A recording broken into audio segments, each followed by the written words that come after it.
وجود یعنی ایگزسٹنس، یہ اپنے آپ میں ایک بہت بڑا سوال ہے، لیکن کیا ہو اگر اس کی بنیاد میں ہی ایک بڑا دلچسپ منطقی معمہ، ایک لاجیکل پزل چھپا ہو؟ یہ ایک ایسا سوال ہے جو صدیوں سے بڑے بڑے مفکرین کو سوچنے پر مجبور کرتا رہا ہے، اور اس کا تعلق ہر اس چیز سے ہے جو ہمارے ارد گرد موجود ہے۔ چلیں مل کر اس گتھی کو سلجھانے کی کوشش کرتے ہیں۔ تو سارا کھیل اسی ایک سوال کا ہے۔ ذرا سوچئے، ہر چیز جو موجود ہے اس کے ہونے کی کوئی نہ کوئی وجہ ہے، لیکن اگر ہم اس وجہ کے پیچھے چلتے جائیں اور اس کی وجہ ڈھونڈیں اور پھر اس کی وجہ، تو آخر میں کیا ہے؟ وہ کون سی چیز ہے جس نے اس پورے سلسلے کو تھام رکھا ہے؟ کیا یہ سب کچھ بس ایسے ہی چل رہا ہے، یا اس کی کوئی ٹھوس بنیاد، کوئی فاؤنڈیشن بھی ہے؟ اچھا، اس گہرے سوال کو سمجھنے کے لیے ایک بہت ہی سمپل سی مثال لیتے ہیں جو اس پورے آئیڈیا کو بالکل صاف کر دے گی۔ ایک لمحے کے لیے ذرا سوچیں کہ آپ کے سامنے ایک تسبیح ہے، اس میں بہت سے دانے ہیں جو ایک دھاگے میں پروئے ہوئے ہیں، ہر دانہ اپنی جگہ پر موجود ہے۔ اب ذرا غور کریں، تسبیح کا ہر دانہ اپنے سے اوپر والے دانے کے سہارے لٹک رہا ہے، وہ خود سے تو ہوا میں ٹھہر نہیں سکتا، ٹھیک ہے نا؟ اس کا ہونا اپنے سے پچھلے دانے پر ڈیپینڈ کرتا ہے۔ یہ ایک دوسرے پر انحصار کی ایک پوری چین ہے۔ اور یہیں سے اصل لاجیکل پرابلم شروع ہوتا ہے۔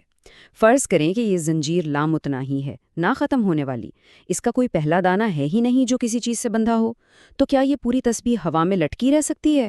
نہیں، اسے تو گر جانا چاہیے، اسے کسی نہ کسی سہارے کی ضرورت ہے۔ تو چلیں اب اس مثال سے نکل کر ذرا فلسفی کی دنیا میں چلتے ہیں۔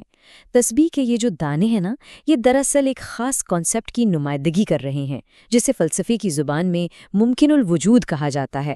ممکن الوجود، اس کا مطلب ہے ہر وہ چیز جس کا وجود لازمی نہ ہو، یعنی وہ ہو بھی سکتی تھی اور نہیں بھی ہو سکتی تھی، اور اس کا وجود میں آنا کسی باہر کی وجہ پر ڈیپینڈ کرتا ہے، بالکل ہماری تسبیح کے دانوں کی طرح جو خود بخود موجود نہیں ہو سکتے۔ تو اس کی نشانیاں کیا ہیں؟ پہلی بات تو یہ کہ اس کا وجود گارنٹیڈ نہیں ہے، دوسری یہ اپنے ہونے کے لیے کسی وجہ پر منحصر ہے، اور تیسری اس سے کوئی اور چیز وجود میں لاتی ہے۔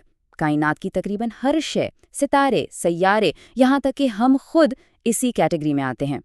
تو جب ایسی ممکن الوجود چیزوں کی ایک پوری چین بن جاتی ہے نا، تو ہم گھوم پھر کر وہیں آ جاتے ہیں اسی لاجیکل پرابلم پر جس کا ذکر ہم نے تسبیح کی مثال میں کیا تھا، یعنی ایک نہ ختم ہونے والا سلسلہ۔ لامتناہی سلسلہ یا انفینٹ ریگریس وجوہات کی ایک ایسی زنجیر کو کہتے ہیں جس کا کوئی آغاز ہی نہ ہو، ہر کڑی پچھلی کڑی پر ڈیپینڈ کرتی ہو، اور یہ سلسلہ پیچھے کی طرف چلتا ہی چلا جائے، ہمیشہ سے کوئی سٹارٹنگ پوائنٹ ہو ہی نہ۔ تو دیکھیں یہ لاجیکل تضاد بنتا کیسے ہے۔ پہلا سٹیپ، ہر ممکن الوجود چیز کی کوئی نہ کوئی وجہ ہوتی ہے۔ دوسرا سٹیپ، اگر وہ وجہ بھی ممکن الوجود ہے تو ظاہر ہے اس کی بھی ایک وجہ ہونی چاہیے۔ تیسرا سٹیپ، اور اگر یہ سلسلہ کبھی ختم ہی نہ ہو تو نتیجہ یہ نکلتا ہے کہ اس پورے نظام کی کوئی بنیاد ہی نہیں ہے، یہ بالکل ایک ایسی عمارت کی طرح ہے جس کے نیچے زمین ہی نہ ہو۔ اور اس ساری بات کو یہ ایک جملہ بہت خوبصورتی سے بیان کرتا ہے کہ ممکن الوجود چیزوں کی زنجیر کسی لنگر یعنی اینکر کے بغیر خود کو قائم نہیں رکھ سکتی، اسے ایک سہارے کی ضرورت ہے، ورنہ یہ بکھر جائے گی۔ تو سوال یہ ہے کہ اگر یہ نہ ختم ہونے والی چین لاجیکل نہیں ہے تو پھر اس مسئلے کا حل کیا ہے؟ فلسفہ اس کا جواب ایک نئے کانسیپٹ کی شکل میں دیتا ہے۔ یہ حل ہے واجب الوجود یعنی نیسیسری بینگ کا تصور۔ یہ ایک ایسی ہستی ہے جو خود قائم ہے، اسے اپنے وجود کے لیے کسی اور کی ضرورت نہیں، اس کا ہونا آپشنل نہیں ہے بلکہ لازمی ہے، اٹ مسٹ ایگزسٹ۔ یہ کسی وجہ سے وجود میں نہیں آئی، یہ بس موجود ہے۔ اور سب سے دلچسپ بات پتہ ہے کیا ہے؟ یہ دونوں آئیڈیاز ہماری تسبیح والی مثال سے جڑ جاتے ہیں۔ ممکن الوجود تسبیح کے دانوں کی طرح ہیں جو سہارے کے محتاج ہیں، جبکہ واجب الوجود اس ہاتھ کی طرح ہیں جو پوری تسبیح کو تھامے ہوئے، وہ خود کسی سہارے کا محتاج نہیں۔ چلیں اب ان ساری باتوں کو جوڑتے ہیں اور دیکھتے ہیں کہ آخر میں نتیجہ کیا نکلتا ہے۔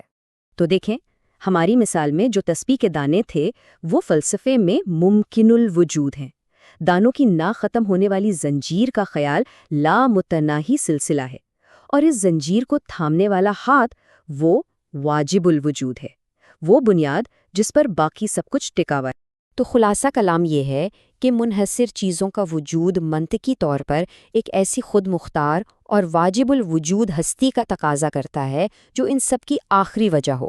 اس کے بغیر وجود کی یہ پوری عمارت لاجیکل طور پر کھڑی ہی نہیں ہو سکتی۔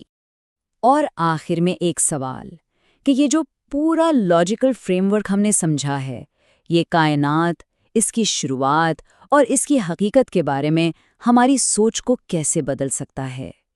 یہ ایک ایسا سوال ہے جس پر غور و فکر کے دروازے ہمیشہ کھلے رہتے ہیں۔